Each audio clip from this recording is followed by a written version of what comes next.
Chers auditeurs, bonjour et bienvenue sur les ondes de RDL 68 pour l'émission du rendez-vous chrétien du dimanche matin. Alors aujourd'hui, le titre quelque peu provocateur de mon message est celui-ci: Jésus ne peut pas être Dieu, car Dieu ne peut pas mourir. Cette déclaration, combien de fois ne l'ai-je pas entendue? Le raisonnement, prétendument logique, de ceux qui affirment cela les a conduits à la conclusion suivante. Si Jésus était vraiment Dieu sur terre, comme l'affirment les chrétiens, alors comment a-t-il pu mourir crucifié? Dieu ne peut pas mourir, donc votre doctrine, à vous les chrétiens, est bancale. Elle n'a pas de sens, elle est illogique. En réalité, il s'agit d'un raisonnement affreusement simpliste que d'affirmer telle chose. Notre problème, à nous les humains, consiste à vouloir nous convaincre que nous sommes plus intelligents que Dieu. Or, dans le livre du prophète Ésaïe, au chapitre 55, les versets 8 et 9, Dieu s'est exprimé ainsi. « Mes pensées ne sont pas vos pensées, et vos chemins ne sont pas mes chemins, dit l'Éternel. Autant les cieux sont élevés au-dessus de la terre, autant mes chemins sont élevés au-dessus de vos chemins, et mes pensées au-dessus de vos pensées. » C'est dire le fossé entre Dieu et nous. Et pourtant, nous voulons dicter à Dieu comment il doit agir. Nous sommes poussière parmi les poussières, et nous ne laissons pas à Dieu le droit d'agir comme bon lui semble. Oserait-il agir d'une manière qui ne colle pas à nos conceptions? Que voici que nous nous poussons à juger Dieu. Nous nous posons en juge de Dieu. Oui, nous osons juger Dieu, alors même que notre pauvre intelligence est tellement limitée, mais non, nous voulons fixer les limites de ce que Dieu peut ou ne peut pas faire. Et effectivement, nous sommes en plein dans le thème à présent, puisque, en effet, Dieu a conçu un plan de toute éternité, un plan qui dépasse de loin, de très loin même, ce que nous pouvons comprendre ou imaginer. Voici le plan de Dieu pour nous sauver, nous les humains. Venir sur terre parmi nous. Mais non, cela nous ne le voulons pas. Nous trouvons cela choquant, voire impossible. Nous pensons savoir mieux que Dieu ce qu'il peut ou ne peut pas faire. Quelle arrogance de notre part! Quel manque d'humilité que la nôtre! Tandis que Dieu pourrait nous dire, très justement d'ailleurs, et à juste titre, « Ô homme, laisse-moi être Dieu. » Ô homme, laisse-moi être Dieu. Vous remarquerez que je dis bien notre intelligence, notre manque d'humilité. Et j'affirme tout cela tout simplement parce que je suis le premier concerné. Oui, par nature, notre nature humaine, nous sommes ainsi faits. Nous ne pouvons pas concevoir, nous avons du mal à concevoir les choses de Dieu, moi aussi. Sauf lorsque Dieu nous révèle ces choses, lorsque Dieu nous transforme. Il transforme notre intelligence, il la renouvelle. Et à cela se rajoute une autre difficulté qui nous paraît insurmontable. C'est que nous n'arrivons pas à comprendre comment Dieu peut en même temps être au ciel et en même temps sur la terre. Et ici, la réponse est pourtant évidente, bibliquement parlant, quand nous acceptons la vérité biblique que Dieu nous a révélée dans sa parole, à savoir qu'il est trinitaire, c'est-à-dire que Dieu est Père, Fils et Saint-Esprit. Et c'est le Fils qui est venu parmi nous sur terre. Et à défaut de comprendre ce concept biblique, Dieu nous demande de l'accepter par la foi. Il est Dieu, il fait ce qu'il veut. C'est lui qui s'occupe de nous révéler intérieurement en son temps cette réalité, et bien d'autres encore. Mais non, là encore, certains persistent et signent, car ici aussi ce concept de la Trinité ne colle pas avec leur intelligence limitée. Autant dire notre intelligence limitée. Mais alors nous voulons quoi? Nous voulons nous fabriquer un Dieu dont tous les attributs collent à notre pauvre compréhension humaine. Bien que le mot Trinité ne se trouve pas dans la Bible, ce terme a été inventé tout simplement pour mettre un mot sur une réalité biblique que les premiers chrétiens connaissaient, sans pour autant forcément tout comprendre de cette réalité. mais ils avaient compris que les choses étaient ainsi. D'ailleurs, même si il semblerait que certaines communautés des débuts de l'Église niaient cette réalité de la Trinité, on les appelle les unitariens, ils représentaient une toute petite partie des croyants, et on ne pouvait pas les qualifier de chrétiens. Parce que être chrétien, par définition, c'est recevoir la révélation de Christ et la révélation de la parole de Dieu. D'ailleurs, nier la Trinité pose plus de problèmes qu'elle n'en résout pour tout lecteur honnête et objectif. Mais bon, je ne vais pas m'étendre davantage sur la Trinité, car ce n'est pas le thème du jour. Mais je souhaitais tout de même en parler un peu, car pour comprendre l'incarnation de Jésus, il faut forcément aborder la Trinité, ne serait-ce que par une approche résumée. Ceci dit, en réalité, je peux tout à fait comprendre, dans une certaine mesure, le genre de raisonnement qui pousse certaines personnes à affirmer que Jésus ne peut pas être Dieu car il est mort crucifié sur une croix et donc, par conséquent, étant donné que Dieu ne peut pas mourir, Jésus ne peut donc pas être Dieu comme l'affirment les chrétiens.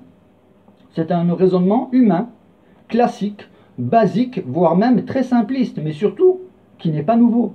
Oui, ce raisonnement finalement est très simpliste, surtout lorsque, en plus, ceux qui affirment cela proclament qu'ils croient en Dieu, à ce Dieu à qui nous reconnaissons pourtant sa toute-puissance.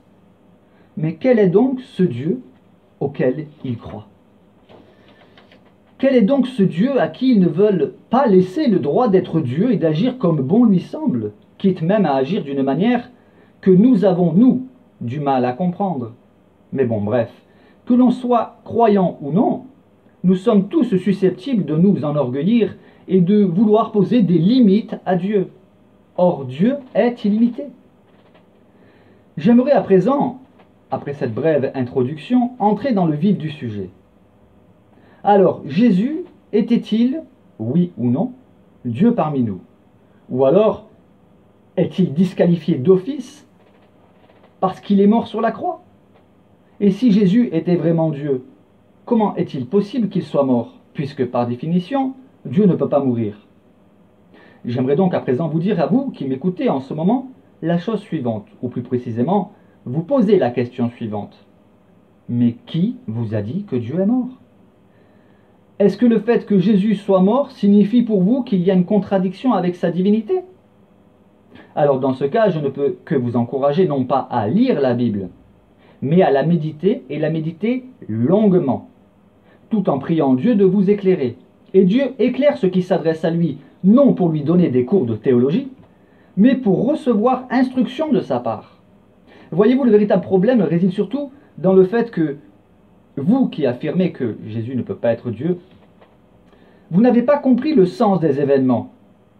Et il vous manque ce que la Bible appelle l'intelligence spirituelle. J'ai d'ailleurs fait une vidéo sur Internet et qui est visible sur le site YouTube, dont le thème porte sur l'intelligence spirituelle. Mais l'intelligence spirituelle, c'est quoi finalement?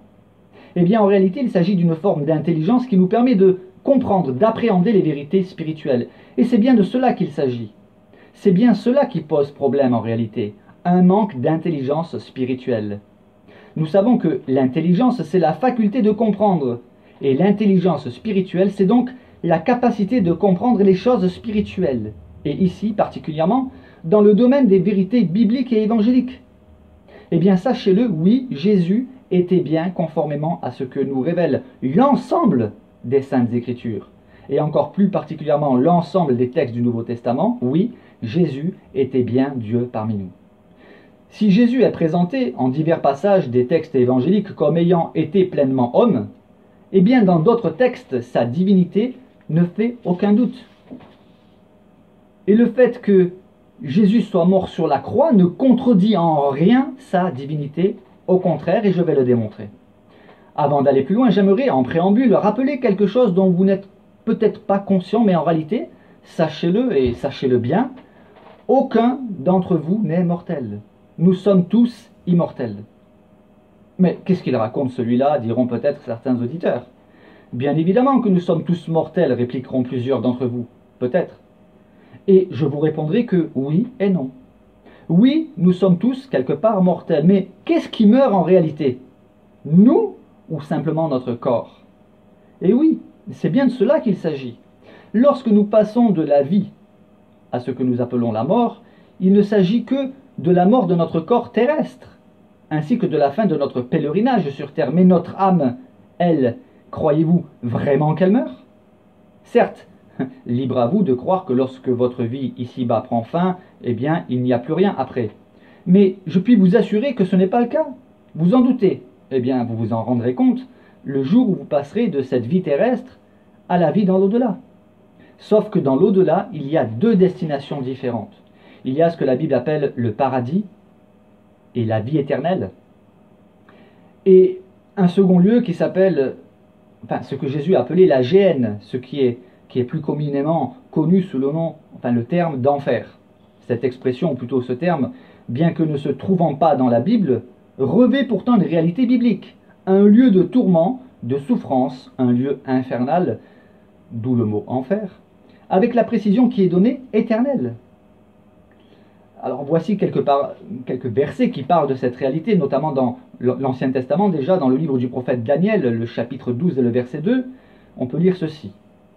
Plusieurs de ceux qui dorment dans la poussière de la terre se réveilleront, les uns pour la vie éternelle et les autres pour la culpabilité, pour la honte éternelle. Et il y a même une traduction qui dit pour l'horreur éternelle. Ensuite, par exemple, dans Matthieu, chapitre 25, verset 41, c'est Jésus qui donne un enseignement et il parle de la période du jugement. Et voici ce que Jésus a annoncé. Il dira à ceux qui seront à sa gauche, « Retirez-vous de moi, maudits, allez dans le feu éternel, qui a été préparé pour le diable et pour ses anges. » Toujours dans Matthieu, chapitre 25, verset 46, où nous pouvons lire « Et ceux-ci iront au châtiment éternel, mais les justes iront à la vie éternelle. » Et dans Luc, chapitre 16, il y a l'histoire d'un riche et d'un pauvre qui s'appelait Lazare. Tous les deux sont morts et se sont retrouvés dans deux endroits différents. Le pauvre s'est trouvé dans ce qu'on appelle le séjour d'Abraham, le sein d'Abraham, et le riche, lui, s'est trouvé dans un lieu de tourment. Et ce riche, dans ce lieu de tourment, s'écria. Il appela Père Abraham. Il lui dit, « Père Abraham, aie pitié de moi et envoie Lazare pour qu'il trempe le bout de son doigt dans l'eau et me rafraîchisse la langue, car je souffre cruellement dans cette flamme. » Alors, reste à dire qu'il s'agit d'une vraie flamme.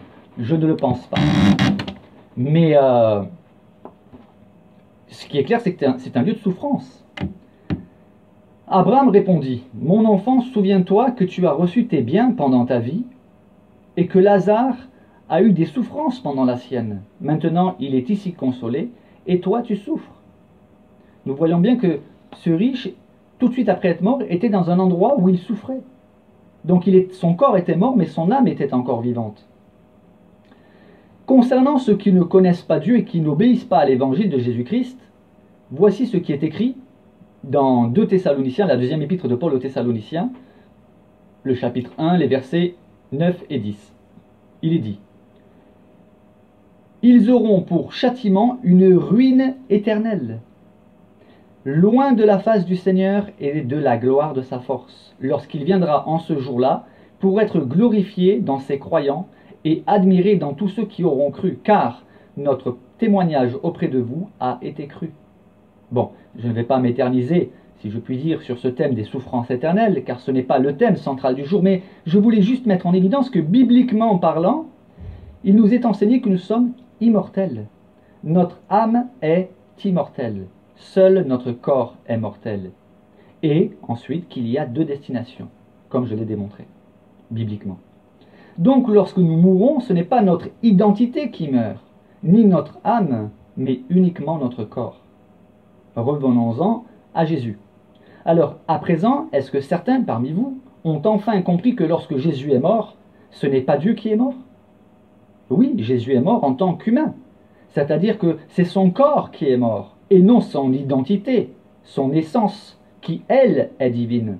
Donc, affirmer que Jésus ne peut pas être Dieu car Dieu ne peut mourir est un raisonnement extrêmement simpliste et dénué de toute intelligence spirituelle quand on considère l'ensemble des écrits bibliques.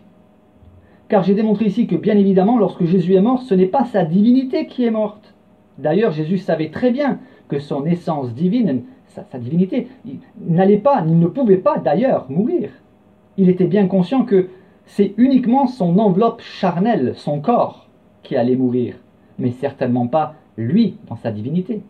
C'est pour cette raison qu'il a affirmé au brigand repentant, qui était lui aussi crucifié, mais repentant et manifestant sa foi en Jésus, Jésus lui a dit la chose suivante. Voici donc ce que Jésus a annoncé à ce brigand qui a cru in extremis en Jésus comme Sauveur et Seigneur. Je lis cette parole dans l'Évangile de Luc, le chapitre 23, le verset 43. Écoutez bien, s'il vous plaît, cette parole splendide, magnifique, extraordinaire, prononcée par Jésus sur la croix. Cette parole qu'il a adressée au brigand repentant. Je te le dis, en vérité, aujourd'hui, tu seras avec moi dans le paradis. Je répète, je te le dis, en vérité, aujourd'hui, tu seras avec moi dans le paradis. Donc non, Jésus n'est pas mort en tant que Dieu. C'est son corps qui a été sa demeure pour un temps sur terre, par l'incarnation, qui est mort, et non son essence divine. D'ailleurs, il faut le préciser quand même, et il faut bien que vous compreniez cela, Jésus existait bien avant son incarnation. Mais il serait trop long ici et aujourd'hui de démontrer cela. Mais là encore, pour ceux qui veulent vraiment comprendre cette vérité, il vous faut méditer la Bible, mais attention, il ne faut pas la méditer pour y chercher des erreurs ou pour y trouver ce que vous voulez trouver. Non, il faut méditer la Bible pour se laisser instruire et enseigner par elle. Je dis cela car, voyez-vous, il y a des personnes qui se sont spécialisées dans la lecture de la Bible, non pas pour y trouver la vérité, non pas pour se laisser enseigner par elle, non. Non, ces personnes la lisent pour y trouver, de ci, de là, des pièces de puzzle pour se fabriquer leur propre puzzle, et non pour assembler le vrai puzzle biblique. Alors la question qui peut surgir tout aussitôt, c'est celle-ci. Bon, ok, admettons que Jésus était Dieu. Alors pourquoi s'est-il laissé maltraiter, injurier, crucifié? Eh bien là encore, la réponse est choquante. L'apôtre Paul l'a dit. L'évangile de la croix est un scandale pour les uns et une folie pour les autres, mais puissance de Dieu pour le salut de quiconque croit. Oui, là encore, l'histoire de l'évangile, c'est-à-dire que Dieu, par amour pour des êtres haïssables, car oui, nous sommes haïssables, nous, les humains, par nature, eh bien l'évangile, c'est que par amour pour nous, Dieu a envoyé son Fils, la parole de Dieu faite chair, mourir en sacrifice sur la croix pour nos péchés. Mais voici que nous résistons naturellement à cet évangile. Pourquoi? Eh bien tout simplement parce que, là encore, cela nous choque. Un Dieu qui agit de la sorte, cela dépasse notre intelligence. Alors pour ceux qui aiment le mot « preuve », voici ce que la Bible déclare, notamment dans la lettre de Paul aux Romains au chapitre 5 verset 8. « Mais Dieu prouve son amour envers nous en ce que lorsque nous étions encore des pécheurs, Christ est mort pour nous. » Dieu prouve son amour envers nous. Oui, c'est l'amour de Dieu qui a motivé Dieu d'envoyer son Fils mourir sur une croix pour nous. Mais non, nous n'en voulons pas. Nous préférons venir avec notre quoi? Eh bien, avec notre religion, nos bonnes œuvres, nos bonnes pratiques, nos croyances à nous que nous nous sommes fabriquées. Mais nous ne réalisons pas qu'en agissant de la sorte, nous offensons Dieu, car agir de la sorte, c'est-à-dire rejeter, c'est comme si nous disions à Dieu, je n'en veux pas de ton amour. Tu as envoyé ton Fils mourir sur la croix pour moi, mais je n'y crois pas et je n'en veux pas. Je ne veux pas croire au sacrifice de ton Fils Jésus, parce que ça me semble illogique, je n'arrive pas à le comprendre. Allons plus loin. Voulez-vous une preuve supplémentaire que Jésus-Christ est Dieu et qu'il n'est pas mort? Voulez-vous la preuve que c'est uniquement le corps de Jésus qui est mort et non sa divinité? Eh bien la voici. Car oui, l'histoire ne s'arrête pas à la crucifixion de Jésus ni au tombeau. Et oui, car il y a quoi? Quel est l'événement qui s'est déroulé 3 jours après sa crucifixion? Eh bien, il y a eu sa résurrection. Et là encore, Jésus l'avait annoncé qu'il ressusciterait. Car effectivement, Jésus ne peut pas mourir. Son corps est mort pour un temps. Mais il est ressuscité en chair et en os. Et c'est là que nous sommes appelés à nous écrier « Alléluia, gloire à Dieu ». Alors, bien qu'il y aurait encore tellement et tellement à dire sur ce thème, la durée de cette émission me pousse à aborder à présent la conclusion, et ma conclusion tient en un mot. Enfin, en quelques mots. Point de fraude. Je m'explique. En fait, ce n'est pas par hasard que j'ai choisi ce terme, car en réalité, je pense à un personnage relativement discret, mais à qui Jésus a rendu un témoignage magnifique. Et je parle ici d'un certain Nathanaël. Je vous propose de lire un épisode très marquant, et qui se trouve dans l'évangile de Jean, au chapitre 1, les versets 45 à 50. Voici ce que nous y lisons. Philippe rencontra Nathanaël et lui dit : Nous avons trouvé celui de qui Moïse a écrit dans la loi et dont les prophètes ont parlé, Jésus de Nazareth, fils de Joseph. Alors pourquoi fils de Joseph ? Parce que Joseph était le père adoptif de Jésus. Nathanaël répondit à Philippe : Peut-il venir de Nazareth quelque chose de bon ? Philippe lui répondit : Viens et vois. Jésus, voyant venir à lui Nathanaël, dit de lui : Voici vraiment un Israélite dans lequel il n'y a point de fraude. D'où me connais-tu ? Lui dit Nathanaël. Jésus lui répondit : Avant que Philippe t'appelle, quand tu étais sous le figuier, je t'ai vu. Nathanaël répondit et lui dit : Rabbi, tu es le Fils de Dieu, tu es le roi d'Israël. Jésus lui répondit : Parce que je t'ai dit que je t'ai vu sous le figuier, tu crois ? Tu verras de plus grandes choses que celles-ci. Dans cet épisode de la rencontre entre Nathanaël et Jésus, nous pouvons retenir quelques enseignements clés. Nathanaël est un croyant authentique, qui ne croit pas n'importe quoi, n'importe comment. Et il dit ce qu'il pense. En effet, il a des préjugés concernant Jésus. Il raisonne en demandant s'il peut venir quelque chose de bon de Nazareth. Nous pouvons remarquer aussi l'attitude sage et pratique de Philippe, qui ne rentre pas dans un débat théologique concernant s'il peut venir quelque chose de bon ou non de Nazareth. Il invite simplement Nathanaël avec des mots simples. Viens et vois.